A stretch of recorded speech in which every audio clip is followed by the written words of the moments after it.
उमापतिं सुरगुरुं वन्दे जगत्कारणं वन्दे पन्नगभूषणं मृगधरं वन्दे पशूनां पतिं वन्दे सूर्यशशाङ्कवलिनयनं वन्दे मुकुन्दप्रियं वन्दे भक्तजनाश्रयं च वरदं वन्दे शिवं शङ्करम् ॐ मृत्युञ्जयाय रुद्राय नीलकण्ठाय शम्भवे अमृतेशाय शर्वाय महादेवाय ते नमः।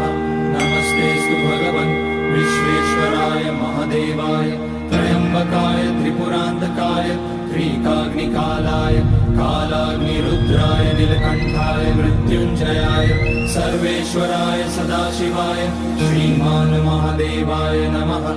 ॐ नमः शम्भवाय च मयोपवाय च नमः शङ्कराय च मयस्कराय च